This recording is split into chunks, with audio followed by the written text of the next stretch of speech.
मेरो शीर्षक रहेको छ, मैले हार मानेको होइन, तर भाग्यले साथ दिएन। म कहिलेकाहीँ सोच्ने गर्छु के असफल हुनु अपराध हो? यदि हो भने म धेरै ठुलो अपराधी हो, किनकि मैले पनि जति सक्थेँ त्यति मात्र होइन, त्योभन्दा पनि बढी गरेँ, तर नतिजा भने जहिले शून्य पाएँ। मानिसहरू भन्ने गर्छन् मेहनत गरेपछि फल अवश्य मिल्छ, तर कसैले यो भनेनन् कि कसैको फल अरूले पनि खाने गर्छन्। म कुनै धनी परिवारमा जन्मिएको होइन, जहाँ कुनै ठुलो सपना देख्न सिकाइएको थिएन, तर भने एउटा कुरा थियो, इमानदारीका साथ प्रयास गर्ने।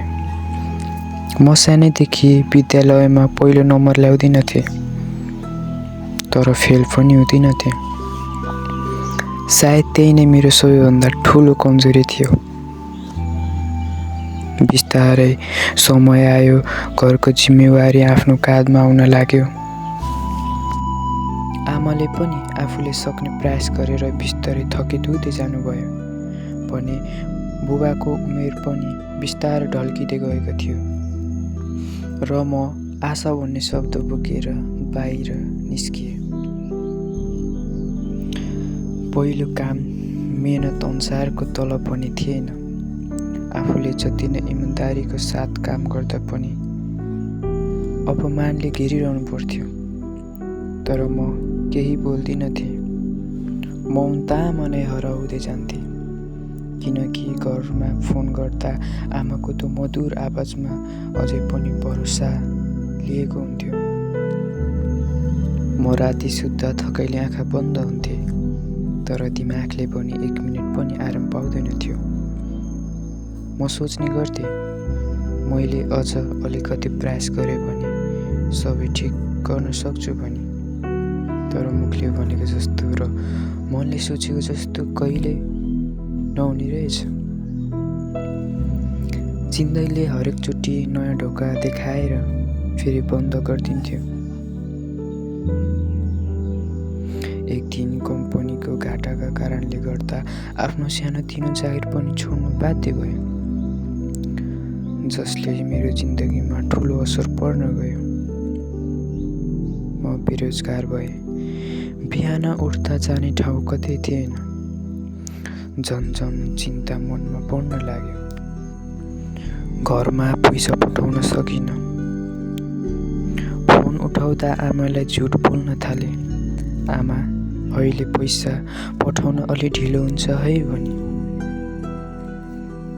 तर साँचो के हो भन्ने कुरा आफ्नो मनलाई मात्र थाहा थियो। म आफैलाई सामना गर्न सकिरहेको थिइनँ।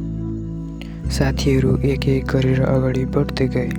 कोही विदेश, कोही आफ्नै व्यापार, कोही सफल भए, तर म भने तिनीहरूको सफलता फेसबुकबाट हेर्ने गर्थेँ।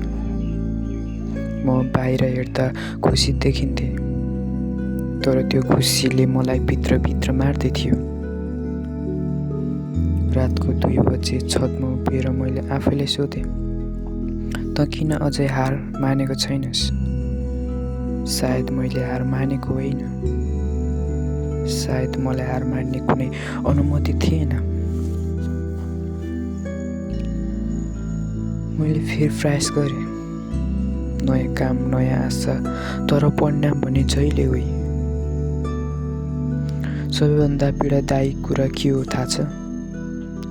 जब तिमीले आफूले गर्न सक्ने सबै गरिसकेका हुन्छौ, तर सबैले भन्ने गर्छन् तिमी अझै प्रयास गर। एक दिन आमाले सोध्नुभयो, छोरा त खुसी छस्? म लामो समय चुप लागेँ, किनकि त्यो प्रश्न उत्तर मसँग थिएन। म थाकेको थिएँ, तर आत्मामा भने अझै उही केही गर्छु कि भन्ने आश थियो। म कुनै गलत बाटोमा हिँडेको थिइनँ, कसैलाई धोका दिएको थिइनँ, कसैको अधिकार खुसीको पनि थिइनँ, तर पनि म हारेको थिएँ। सायद सबैको जित मेहनतले मात्र आउँदैन, सायद भाग्यले पनि कसैलाई साथ दिनुपर्छ। आज म यो कथा तिमीलाई सुनाउँछु। सहानुभूति माग्न आएको त होइन, तर यो एउटा सत्य घटना हो। सबैद्वारा कमजोरी हुँदैन।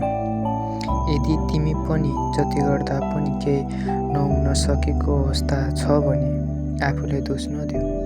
सायद तिमी गलत होइनौ, सायद समय नै गलत छ। मैले हार मानेको होइन, म केवल थाकेर मात्र बसेको हुँ, किनकि म एक्लै लडेर जित्न सक्दिनँ। थ्याङ्क यू सो मच राम्रोसँग सुनिदिनु भएकोमा। तपाईँलाई कस्तो लाग्यो आफ्नो प्रतिक्रिया कमेन्ट बक्समा छोड्नु होला।